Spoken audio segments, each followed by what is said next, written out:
Gente, bem-vindos a mais um vídeo. Hoje eu vou falar sobre um conceito chamado trabalho de uma força. É importante frisar aqui que eu não estou falando de um trabalho para você fazer, como postar no Instagram, não, é o nome do conceito, é o nome da matéria, trabalho de uma força, ok? Vamos então ao conceito. A gente diz que existe trabalho quando você transfere energia aplicando uma força e deslocando um objeto. Quando você aplica essa força para deslocar esse objeto, você transfere, por exemplo, energia do seu corpo para ele. Quando você empurra uma cadeira, por exemplo, você aplicou uma força durante um deslocamento. Você transferiu a sua energia para a cadeira. Você realizou o trabalho, é o termo técnico que a gente usa. Os exemplos mais comuns de trabalho no cotidiano podem ser encontrados em esportes. Esporte é basicamente realização de trabalho mecânico, trabalho de uma força. Por exemplo, este indivíduo aí vai levantar esta pequena quantidade de pesos, eu imagino aí, deve ser 50, 30, deixa eu ver, deve ter uns 130 quilos de cada lado, ele está levantando, sei lá, uns 260 quilos, por exemplo. Este indivíduo, para conseguir deslocar isso até em cima da cabeça dele, ele vai ter que aplicar uma força colossal para fazer isso, vai ter que transferir energia do corpo dele para o halteres. Isso é uma clássica representação do que é o trabalho, a aplicação de uma força deslocando um objeto, fazendo o objeto ganhar energia, por exemplo, nesse caso, ganhando altura. Algo crucial é que tem que haver deslocamento. Por exemplo, temos aí a animação do Bob, né? Bob Esponja, levantando aí o halteres. Só existe trabalho se houver deslocamento. A simples aplicação da força não transfere energia. Você tem que produzir um deslocamento.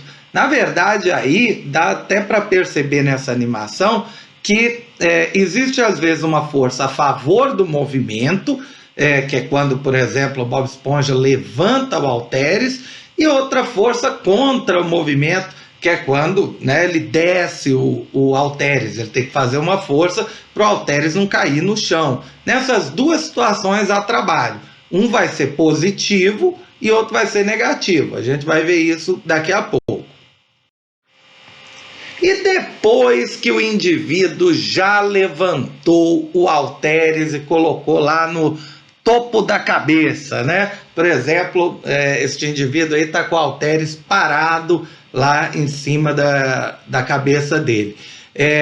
Nesta situação, não há mais trabalho. Neste momento, ele está aplicando uma força, ok? Só que essa força, no caso, não está produzindo deslocamento. Ele está só mantendo o objeto parado na mesma posição. Se não tem deslocamento, se não há movimento, não há trabalho.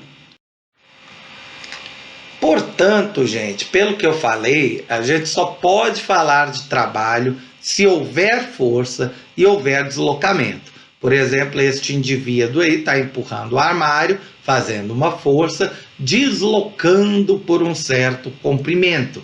Então, neste caso, há trabalho. E como é que a gente calcula este trabalho? Na situação mostrada na figura anterior, é tranquilo calcular o trabalho. É só multiplicar a força, obviamente em newtons, vezes o deslocamento, evidentemente em metros. E aí a gente descobre o trabalho. A gente usa a letra grega tau, tá? Esse Tzinho aí estilizado, para representar o trabalho. Essa fórmula, gente, na verdade só vale quando a força é paralela ao deslocamento. Ou seja, a força está a favor do deslocamento, certinho, um paralelo ao outro. Aí é facinho de calcular, é só multiplicar a força vezes o deslocamento. E o resultado, Newton vezes metro, dá Joule, que a gente representa pela letra J. Joule foi um físico escocês que conseguiu demonstrar que calor era uma forma de energia, que calor e o trabalho mecânico estavam de alguma forma relacionados. A gente fala mais sobre isso no segundo ano, tá? Quando a gente chegar nas aulas de calorimetria. Bem, lá quando apareceu a animação do Bob Esponja, eu já comecei a comentar sobre isso. Às vezes a força não está a favor do movimento, né? Eu peguei esses dois exemplos de veículos aí, né? Na primeira situação, você tem uma força a favor do movimento, o carro acelerando, ganhando velocidade. Nessa situação, a gente fala que o trabalho é motor e é um trabalho positivo, porque a força está a favor do movimento. Agora, quando o camarada pisa no freio, né, você vê as rodas aí até travadas, né, uma fumaça saindo aí dos pneus do carro, né, porque o carro estava provavelmente em alta velocidade, o motorista pisou no freio, travou as rodas e o carro vem, né, se deslocando. Nessa situação, o atrito aí das rodas com o chão está freando o carro. Então, a força está contrária ao movimento. A gente chama isso de trabalho resistente. E, obviamente, ele é um trabalho negativo. Por quê? Porque enquanto no trabalho motor o corpo ganha energia, ganha, por exemplo, velocidade, no trabalho resistente ele perde energia, ele perde velocidade. Então, o trabalho, né, tem que ser negativo.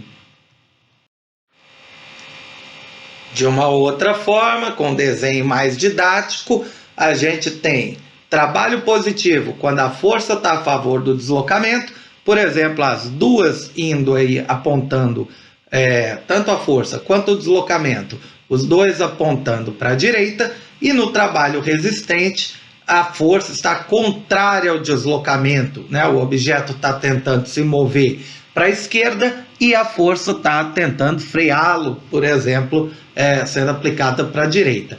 Então, no caso de força a favor do deslocamento, trabalho positivo.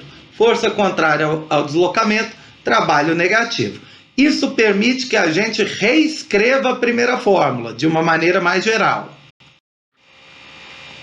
Repara, agora eu estou dizendo que o trabalho é mais ou menos força vezes deslocamento. O que isso quer dizer? Positivo se a força estiver a favor do movimento. Negativo se ela estiver contrária. Beleza? Positivo se for trabalho motor, negativo se for trabalho resistente. Vamos então para o caso geral agora.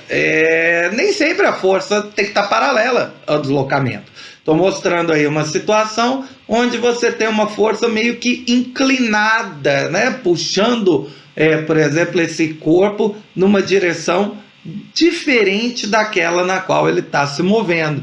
Nessa situação, nem toda a força é aproveitada, ou seja, uma boa parte da força, infelizmente, é desperdiçada e não é utilizada para transmitir energia, para realizar trabalho. E essa parcela depende desse ângulo que está sendo mostrado aí entre a força e o deslocamento. A parcela da força que é realmente aproveitada depende desse ângulo. Por isso a gente tem uma fórmula geral para o trabalho que envolve força, deslocamento e o ângulo. A seguir. Tadã! Temos aí a fórmula do trabalho, que os alunos às vezes tentam memorizar usando o trabalho fede coça. Trabalho é o produto de força, deslocamento, vezes o cosseno do ângulo entre a força e o deslocamento. Aí lascou-se, né? A pessoa olha, não, cosseno, eu vou ter que decorar os cossenos. Ah, gente, na prova, se necessário, eu dou os cossenos. Mas é interessante saber pelo menos a tabelinha do 30, 45, 60. Aqui eu coloquei os cossenos mais importantes. O cosseno de 0, que vale 1, e o de 180, que vale menos 1. Você, provavelmente, se você ainda não viu trigonometria em detalhes, no segundo ano, quando você ouvir falar do círculo trigonométrico, isso fica mais óbvio. O que é cosseno vale 1? Significa que o trabalho seria força vezes deslocamento. Então, o ângulo 0 é quando a força é paralela ao deslocamento. E menos 1 é quando a força é contrária ao movimento. Aí o trabalho fica menos força vezes deslocamento.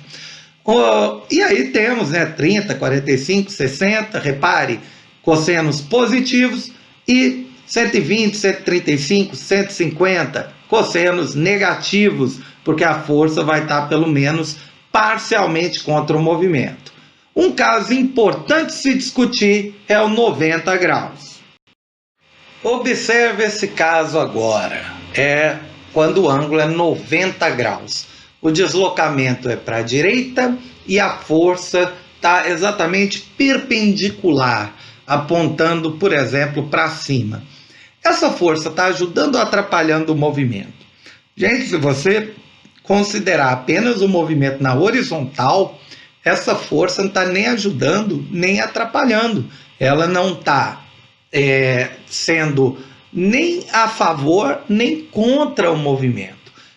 Não à toa, essa força não realiza trabalho quando ela é perpendicular, ou seja, quando a força e o deslocamento formam 90 graus. Como é que isso é explicado lá pela fórmula? O cosseno de 90 vale 0. Força vezes deslocamento vezes 0 vai dar sempre 0.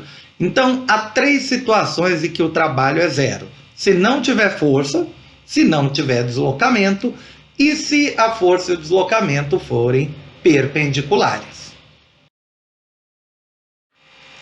É isso aí, gente. Esse é o conceito aí de trabalho. Qualquer dúvida, assiste de novo o vídeo e tenta já começar a fazer a listinha, tá? Grande abraço, beijos para todos. Tchau!